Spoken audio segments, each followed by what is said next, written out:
कानपुर पहुंचे deputy CM Brajesh Pathak ने Samajwadi party पर जमकर साधा निशाना। समाजवादी पार्टी के मुखिया अखिलेश यादव फ्रस्ट्रेशन में हैं। उनसे पूछिए 2012 से 2017 तक और 3 बार उनके पिताजी इस प्रदेश को संभाल चुके हैं। उस समय स्वास्थ्य विभाग की क्या हालत थी और आज क्या है। हमें अच्छी तरह से याद है कि अस्पतालों में तबेले खुल गए थे, गुंडागर्दी चरम पर थी, दलालों का बोलबाला था। हम दावे के साथ कह सकते हैं कि मोदी जी और योगी जी के नेतृत्व में उत्तर प्रदेश की स्वास्थ्य सेवाएं बेहतर हुई हैं। ये बात गुरुवार को मोदी सरकार के 11 साल पूरे होने पर कानपुर में आयोजित प्रबुद्ध सम्मेलन में बतौर मुख्य अतिथि के रूप में शामिल हुए उप मुख्यमंत्री ब्रजेश पाठक ने कही।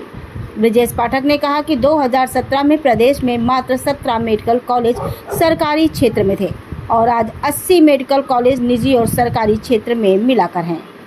मरीजों का आंकड़ा बढ़ा है, हमारे पास चिकित्सकों की संख्या बढ़ी है, एमबीबीएस और एमडी की सीटें 3 गुनी होने जा रही हैं।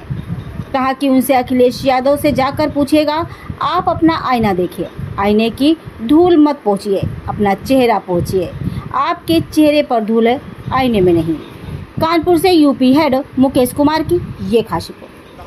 दोनों बातों पर समाजवादी पार्टी के मुखिया अखिलेश यादव जी फ्रस्ट्रेशन में हैं।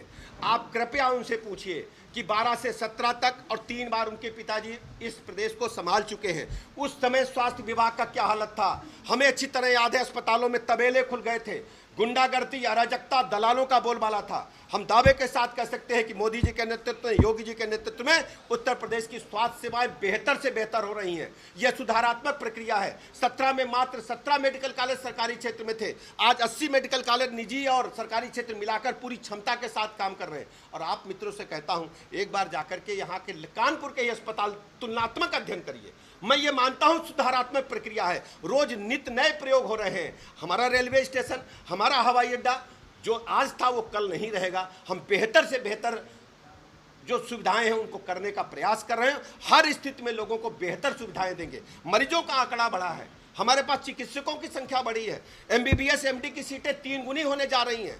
ये उनसे जरूर पूछिएगा कि आप अपना जो आईना देखिए, आईने की धूल मत पूछिए, अपना चेहरा पोंछिए। आपके चेहरे पर धूल है, आईने में धूल नहीं है।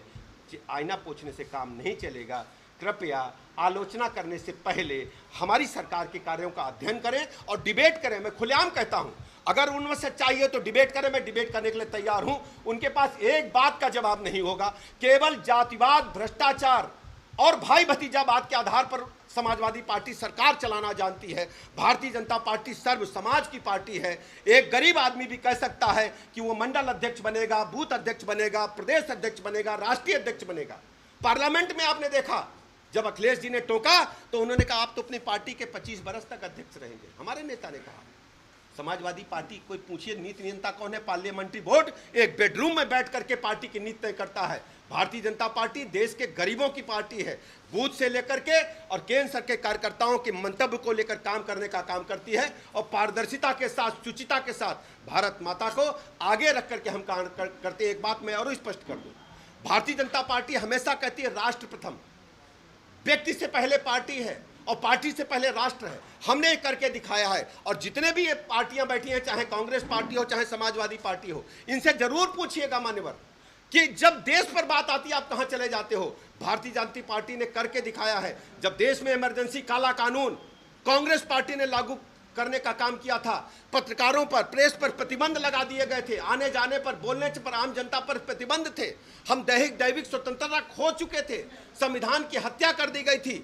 उस समय भारतीय जनता पार्टी के नीति नेताओं ने, पूज्य अटल बिहारी वाजपेयी ने, आडवाणी जी ने तय किया था, तत्कालीन जनसंघ को पूरी तरह से जनता पार्टी में विलय कर दिया था। कहा पार्टी पहले नहीं, हमें राष्ट्र को बचाना पड़ेगा, भारत माता को बचाना पड़ेगा, संविधान को बचाना पड़ेगा। ऐसी है भारतीय जनता पार्टी।